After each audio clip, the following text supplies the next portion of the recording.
que tu peux nous donner ton identité? Je m'appelle Benoît Péchier, j'ai 31 ans cette année. Je suis licencié au club de Vallon Pont d'Arc en Ardèche et je fais du kayak depuis, on va dire, une trentaine d'années. J'ai commencé très jeune.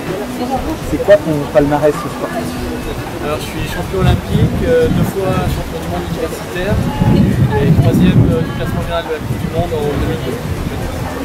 Ta profession aujourd'hui, quelle est-elle? Je suis professeur de sport en disponibilité. Quel est l'intérêt d'un stade d'eau vive dans la formation du jeune pagayeur? Toi, quand tu étais jeune, quel aurait été l'intérêt d'un stade d'eau vive? Quel a été l'intérêt de naviguer sur un stade d'eau vive? Pour moi, l'intérêt d'un stade d'eau vive pour les jeunes pagayeurs, c'est d'abord lié à l'apprentissage, avoir des très bonnes conditions d'entraînement et d'apprentissage, avoir des conditions de sécurité optimales aussi, parce que le stade d'eau vive permet de naviguer généralement en toute sécurité. Et quand j'étais jeune, j'ai eu l'occasion de naviguer beaucoup au Saint-Pierre-de-Bœuf, qui est le bassin le plus ancien en France, et aussi sur un petit bassin artificiel en Ardèche, à Vallon Pont d'Arc.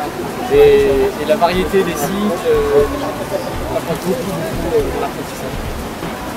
Et sur ton riche parcours de sportif de haut niveau international, quel a été l'intérêt de t'entraîner ou de courir sur des stades d'eau vive artificiels?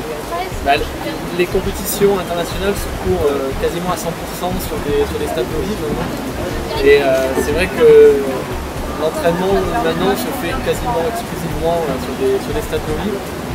L'intérêt, c'est de se rapprocher des médias, c'est d'avoir des conditions de course qui sont équitables pour tout le monde et une reproductibilité des sites d'entraînement. Donc c'est quelque chose en tant qu'athlète de haut niveau qui est très important.